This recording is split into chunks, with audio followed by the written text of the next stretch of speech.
Today I'm up here fishing in Green Bay, Wisconsin. Now I'm fishing up here with Brett.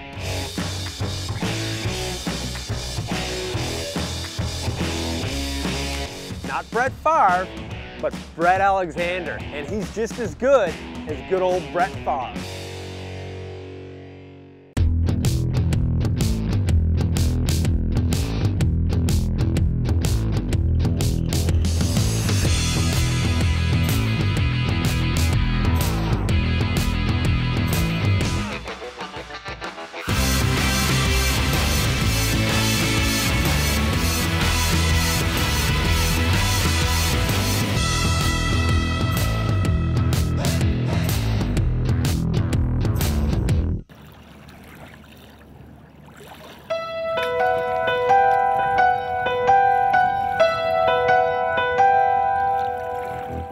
Well, we came up to Green Bay. The ice went out about 2 weeks ago, and these are perfect conditions now for a few pre-spawn and for some really big post-spawn walleyes. The walleye population on Green Bay, it used to be where you could go out and catch, a handful of walleyes here and there, but in the last 5 years, it just exploded into just an incredible walleye fishery, both for eater-sized fish and for trophy walleyes. You know, the cool thing about fishing out here in Lake Michigan, we're out of Sturgeon Bay fishing Lake Michigan. Brett and I have come out here and found an incredible pot of fish, and we believe the resident fish out here in Lake Michigan. So cool though, you can look down in the water. This water's so clear, and you can see these fish cruising on the sand. So visually, we stand on the bow, we look for the fish, and then we're gonna set up and see if we can catch them. I'm already fishing.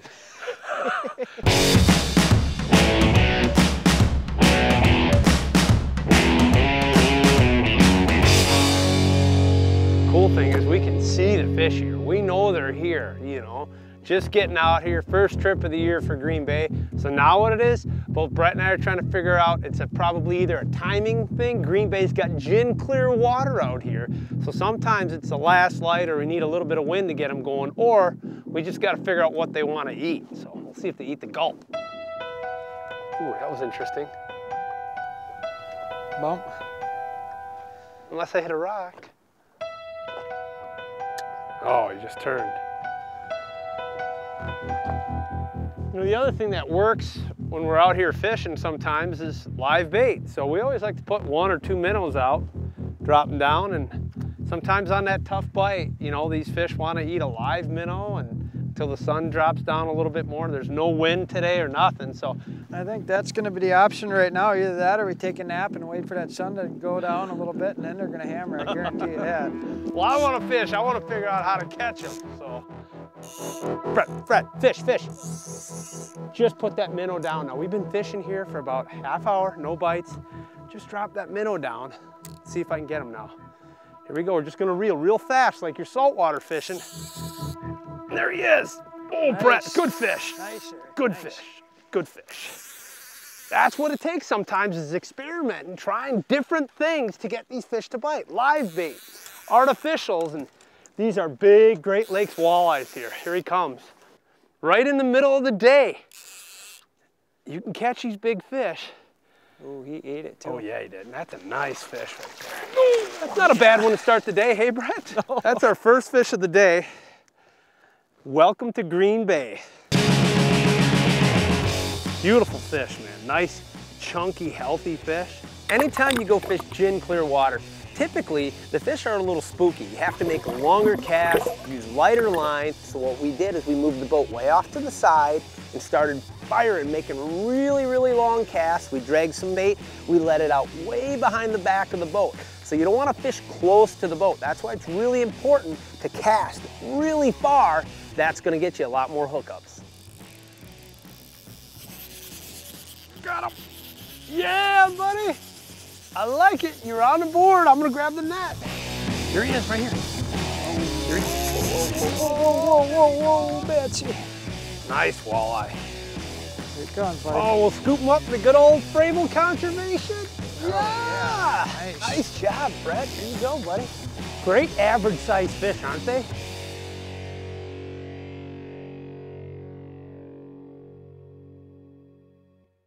And when you see caliber of fish like we have here, yeah, it still gets my heart pumping.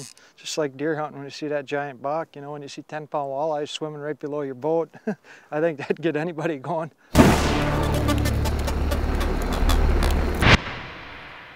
Brett's got one, Brett's got one. Brett's on fire, man.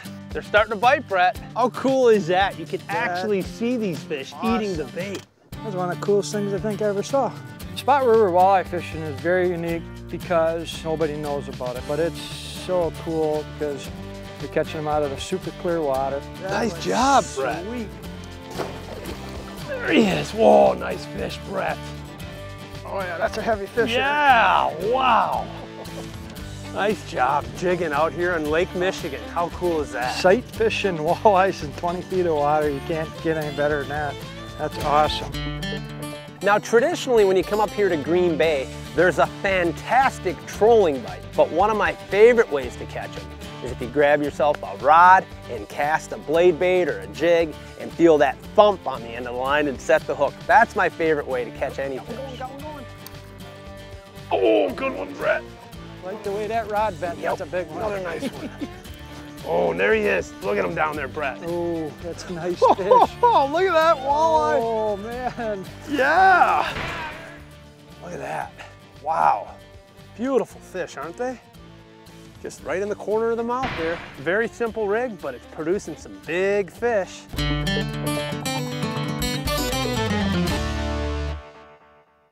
North American Fisherman is brought to you by Pike Antifreeze, right for your car and your wallet. Pike, run true. By Trilene, anglers trust Berkeley Trilene. By Bass Pro Shops, your adventure starts here. And by Abu Garcia, for life.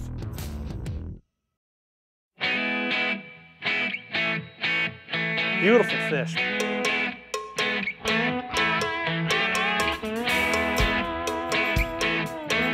Today, I'm up in Green Bay fishing for walleye and smallies with Brett Alexander. So far, Brett and I have had a chance to catch a few walleyes, but now it's time to go after the big smallies. Well, I'm really excited to try this, Brett. I've never been up here in the spring fishing for these monster smallmouth you keep telling me about. We're gonna catch them today. We're on the Lake Michigan side, and these fish are kind of special creatures over here. They're real slow growing, but they get really, really big. It's the only spot where I've been able to catch up to 7-pound fish. I'm excited, man. I love, one of my favorite fish are giant smallies.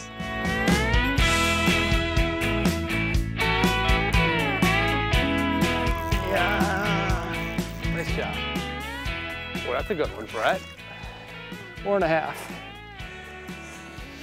So we started hunting down these smallmouth, and it was very similar to how our approach was looking for the walleyes. Had our Polaroid sunglasses on, looking for the fish to see if they're hanging out in the areas, and as we're cruising along, sure enough, we'd see schools of smallmouth. And as soon as we saw those fish, we put the trolling motor down and we started fishing. There he is. Not bad, Brett, not a bad one.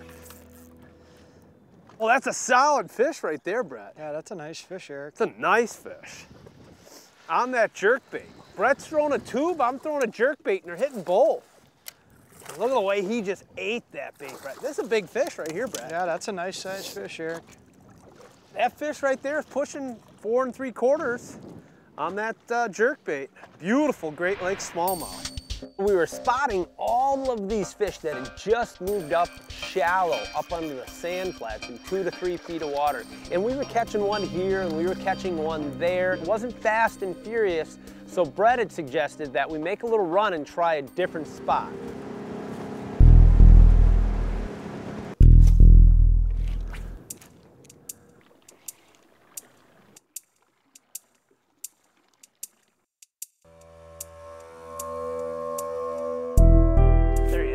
Got him.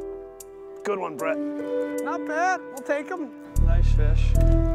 Brett's got us moving through here, and literally, we're just covering water. We find the fish, and boy, there are some monster pods of fish moving up shallow.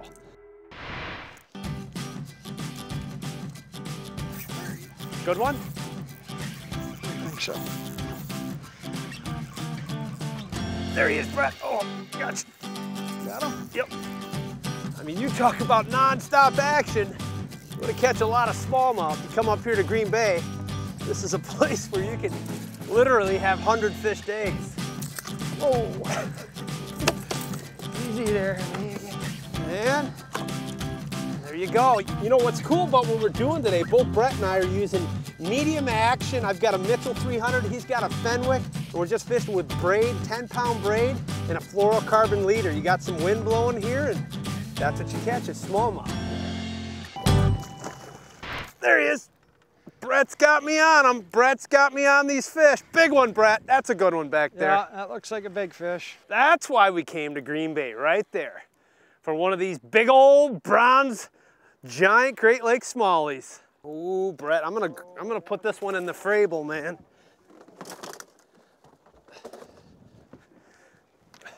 See, my competitor here in the tournament, he's not even netting my fish for me. He makes me net my own 5-pounders. What kind of guide you doing? What's going on? Yeah, man. These are why I've come to Green Bay to fish with my buddy Brett. He's putting me on some monster walleyes and some big old smallies, man. That is a lot of fun catching these fish.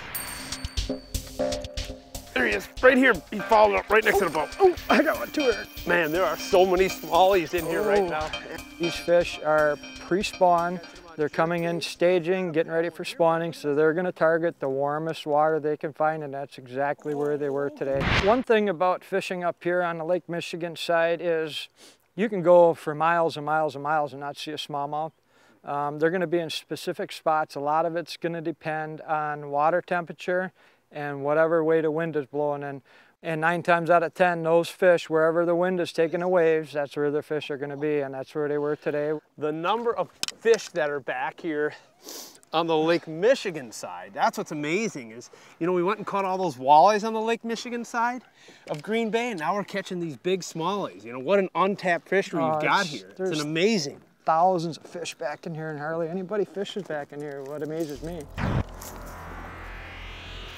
Got one.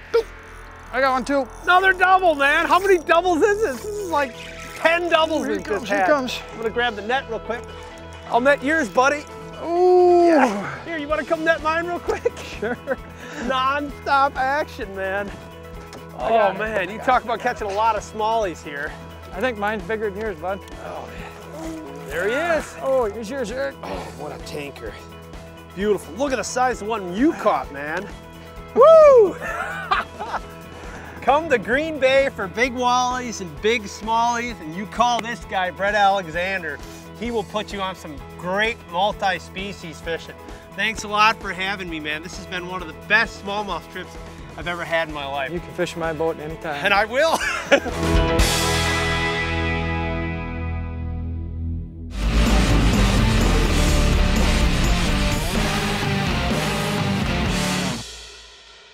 The following products have been field tested and approved by members of the North American Fishing Club. The world's very best braided line just became the world's very first translucent braided line. Spiderwire's UltraCast Invisibraids technology makes it the closest thing to invisible. Fishity is a program that allows anglers to share their on-water experiences through interactive mapping, social networking on thousands of proven fishing maps. To find out how you can become a field tester or have your products tested, visit fishingclub.com. What else can this world-class fishery provide? Well, there's one more surprise for these lucky anglers. You're watching North American Fisherman. Eric, I got a big pike. Big pike. Oh yeah, oh yeah. Here it comes. Nice. Oh, yeah, man, yeah, you got him. Take your time with it, dude. That's a big one. That's a big one. Yeah. It's pretty special when you get days like today where, you know, we rolled in on a huge, huge pot of fish, and they weren't super, super giants. We've caught some bigger fish, but they were nice, respectable. We had a couple 5-pound fish, but it was just, you know, one of those days where it's a lot of fun and you got to enjoy it when you get it. Oh, look at how thick he is across the back. Beautiful fish. Boy, are they pretty out of this clear water in Lake Michigan. Oh, yeah, dude. That fish just got done spawning.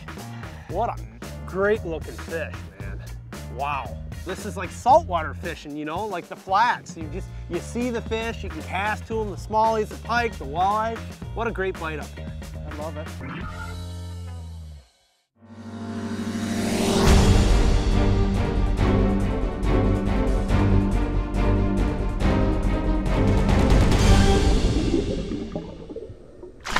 In the depths of the Great Lakes is a scene reminiscent of a nightmare. Slimy, snake-like creatures with suction cup mouths lined with rings of sharp teeth and a rasping tongue prey on the trout, salmon, and whitefish that live in these lakes. Sea lampreys are the vampires of the deep. Here's a good lamprey, Mark, on this whitefish. The effects of one of the most notorious of the Great Lakes invaders dates back to the 1950s, when the lamprey virtually wiped out the commercial and recreational fisheries in the Great Lakes. A fish is seldom able to free itself from a mouth like this. Since 4 out of the 5 Great Lakes straddle the U.S. and Canadian border, both governments are fighting these silent invaders with every weapon they've got. Our battle is constant and we can't let up. One of the most important weapons in this battle is lampricide, a chemical deadly to the lamprey, but non-toxic to humans, other mammals, and fish. They attack while the lamprey is still in its vulnerable larva stage. Without question, this is the most important program to the Great Lakes. Without this program, we could not make progress towards lake trout restoration. Lampricide is highly effective in small streams like this, but the mother lode of spawning lamprey come from the St. Mary's River. Here, a yellow granular chemical called balucide is planted in the riverbed below. It causes the lamprey larva to emerge from the mud, ingest a super concentration of the toxic chemical, and die. Anytime we can reduce the number of lampreys, it's going to help all species of fish. But even before the spawning season begins, thousands of captured adult lamprey await their fate. This is where the males will be sterilized. One by one, tail first, the lamprey is sucked into the heart of a robotic machine. A biologically active chemosterilant called Bizazir is injected into its belly. If there's 100 sterilized males in the river and 100 normal males in the river, females in the river have a 50-50 chance of mating with a sterilized animal, and so in effect we will reduce reproduction in the river by 50%. The sea lamprey has lived in the ocean for nearly 300 million years. It entered the Great Lakes through man-made shipping canals. Anglers and commercial fishermen have been severely affected by its invasion. This $7 billion a year industry is protected by the efforts of governmental bodies to the tune of $20 million a year. Canada spends $8 million a year fighting this pest. It's your concern and tax dollars that keep our Great Lakes protected. So stay informed and stay involved in this daily battle with the silent invaders. North American Fisherman is brought to you by Ranger Boats, still building legends one at a time.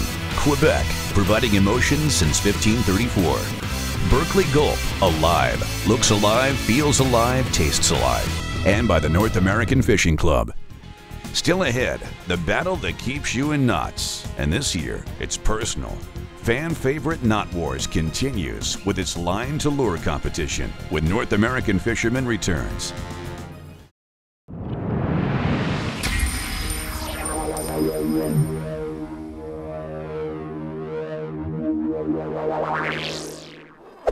Welcome to Knot Wars, where we pit 2 fishing knots head-to-head in a competition of strength. This season on Knot Wars, it's personal. Because not only are we pitting 2 fishing knots against one another, we're also setting up a battle between the anglers who selected those knots. We asked the hosts and staff at North American Fisherman, as well as some of our viewers, to tell us some of the knots that they like to use for line-to-lure and line-to-line applications. So this year, it's not just the knots that are on the line, it's pride. And as always, for Knot Wars, we use Berkeley line for all of our knots. This season, we're going to be using 14-pound Trilene XT, 15-pound Trilene 100% fluorocarbon, and 14-pound Fireline. This week on Knot Wars, Tyler Capella's open clench knot comes back for a 3rd time to face its challenger, the Eye Crosser. Now that's a knot that I selected. So it's head-to-head this week, Tyler. Let's get you started by showing you how to tie each of these knots. First, the open clinch. The open clinch knot is basically the clinch knot with one added feature. Start by tying an overhand knot before you run the tag end through the hook eye.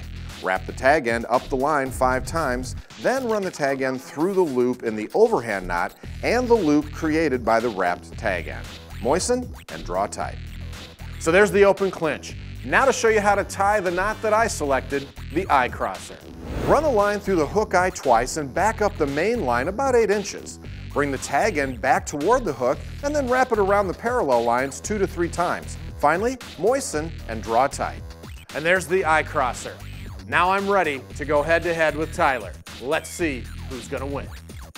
Here we are at the Berkley Knot Wars machine. It's all set up and ready to go. Here's my knot, the eye crosser, and here's Tyler's knot, the open clinch. God, I hope I win.